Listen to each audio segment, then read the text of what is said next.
Hai, welcome back to Factor Peak. Kalian tahu gak sih, Google, salah satu perusahaan terbesar di dunia ini, kehilangan 1.500 triliun dalam waktu 1 hari aja. Loh, kok bisa? Jadi penyebabnya itu aplikasi ini. Namanya aplikasi ChatGPT. Aplikasi yang hanya memerlukan waktu 2 bulan aja untuk menggait user hingga 100 juta user. Wah, pesat banget ya guys.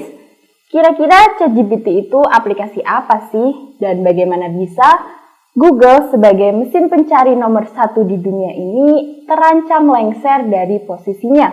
Ini dia, digital info selengkapnya.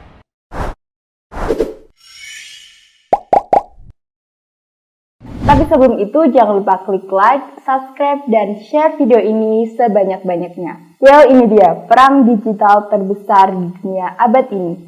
Google versus ChatGPT. Jadi ChatGPT adalah sebuah chatbot berbasis AI atau Artificial Intelligence yang merupakan model bahasa alami dengan sistem deep learning yang dikembangkan oleh perusahaan bernama OpenAI. Jadi secara awal ChatGPT ini dimulai dengan pembuatan GPT-1 atau Generative Pre-trained Transformer yang pertama pada tahun 2018.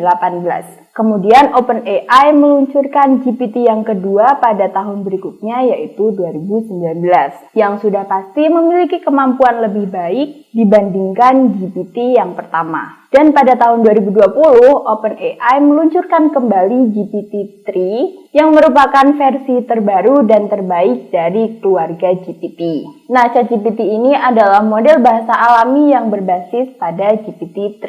Dan ChatGPT ini diluncurkan pada bulan November tahun 2022 kemarin. Ya terus kenapa bisa sih Google merasa terancam dengan adanya ChatGPT ini? Oke, kita bahas mulai dari keunggulan ChatGPT dulu ya teman-teman. Seperti yang udah aku bilang sebelumnya, kalau ChatGPT ini kan sebuah chatbot yang berbasis AI atau kecerdasan buatan kan. Jadi keunggulan ChatGPT yang pertama sudah pasti dia bisa memahami bahasa manusia. Dengan kata lain, lewat chatbot ini kita bisa menanyakan apapun dengan jawaban yang benar-benar natural. Selayaknya kita ngobrol dengan manusia, bukan dengan teknologi mesin pencari. Berbeda dengan Google yang kalau kita mengetikkan atau mencari sebuah keyword tertentu, maka akan muncul beberapa artikel-artikel yang kadang semakin kita scroll ke bawah, semakin kita cari, justru kita nggak dapet jawaban yang kita butuhkan. Nah, dengan ChatGPT ini, kita bisa langsung mendapatkan jawaban yang relevan tanpa perlu dan mengumpulkan datanya secara manual. Keunggulan-keunggulan dari ChatGPT yang lainnya adalah ChatGPT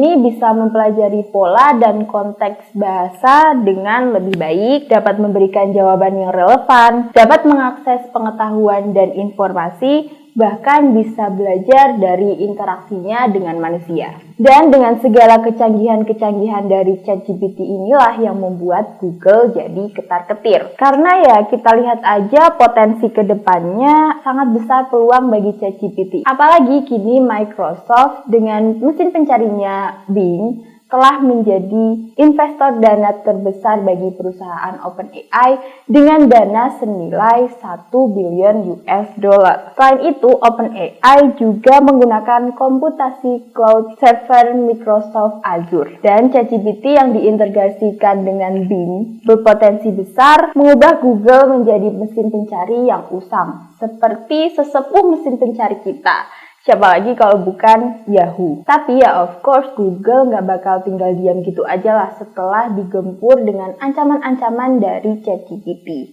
Bahkan Google juga sudah memberikan warning dengan mengeluarkan red code atau kode merah terhadap engineer-nya. Sampai-sampai eksekutif Gmail juga pernah mengatakan dia memperkirakan bahwa dalam 2 tahun ke depan, Bing ini bisa mengalahkan Google guys. Walaupun saat ini market share Bing cuma ada di 3% aja, itu pun udah kebantu dengan Microsoft lewat bundlingnya dengan laptop. Beda nih dengan Google yang udah mencapai 92%. Tapi ya menurut aku justru ini yang membuat Microsoft Bing lebih leluasa untuk mengembangkan dan mengeksplor teknologi AI-nya. Dan mereka bisa seagresif mungkin karena ya sekarang mereka cuma ada di 3% aja. Beda dengan Google yang harus putar otak buat mempertahankan 92% market share mereka. Dan bisa dibilang pendekatan antara Google dan Microsoft terhadap teknologi AI ini agak kontras ya teman-teman. Saat ini aku yakin banget kalau Google itu bakal berusaha bertindak secepat mungkin sebelum Microsoft membuat press release Bing yang terintegrasikan dengan ChatGPT ini. Buktinya aja kemarin Google baru aja meluncurkan teknologi yang namanya Bard. Teknologi yang digadang-gadang mampu menyaingi atau mengimbangi teknologi ChatGPT ini. Namun sayangnya saat press release terjadi kesalahan teknis. Jadi ada jawaban dari Bard yang dinilai salah guys. Dan ini berdampak besar banget dengan reaksi pasarnya yang jadi buruk. Otomatis banyak spekulasi negatif yang berkembang di luar sana tentang peluncuran Bard ini guys. Dan kalau ngomongin spekulasi pastinya bakal panjang banget ya guys. Tapi coba aja kalian pikir di tahun 2021 Google itu sampai bayar Apple 15 miliar US dollar. 15 miliar guys untuk membuat Google itu default search-nya Safari. Apa mungkin Apple juga ikutan dan membuat search engine-nya mereka sendiri dengan data pengguna iPhone yang mereka punya? Kita nggak tahu ya guys, lihat aja nanti. Anyway, ngomongin tentang data, siapa sih pemain teknologi yang punya data luar biasa banyaknya untuk dimasukkan ke language mode? Siapa lagi kalau bukan Meta. Dia punya data dari Facebook, Instagram, bahkan WhatsApp. Jadi menurutku cepat atau lambat Mark Zuckerberg bakal ikutan dalam perang besar ini. Oke, terakhir nih, menurut kalian teknologi AI yang semakin canggih ini dampaknya apa aja sih buat kehidupan kita di masa depan? Pasti akan ada banyak banget dampaknya ya, entah itu dari sisi positif atau sisi negatif. Dari sisi positifnya dulu nih, kita mungkin bisa kebantu dengan adanya teknologi AI ini. Contohnya, kita bisa lebih mudah mengerjakan tugas dan otomatis ilmu pengetahuan juga pasti bakalan berkembang pesat banget guys. Selain itu, pasti akan banyak banget lapangan-lapangan pekerjaan baru yang akan muncul. Tapi buat kalian yang merasa pekerjaan kalian ini terancam karena mungkin takut pekerjaan kalian diambil alih atau tergantikan oleh teknologi ini, nggak usah khawatir ya guys. Karena pasti akan ada penyesuaian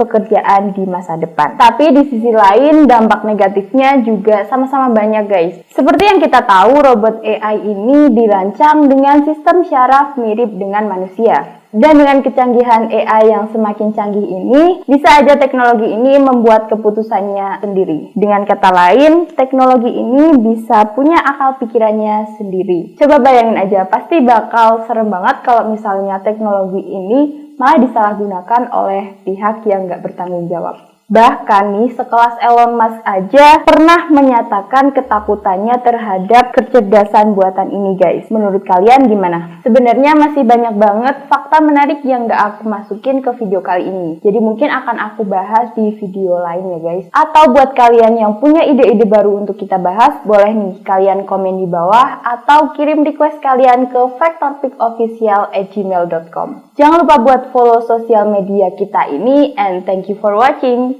See ya!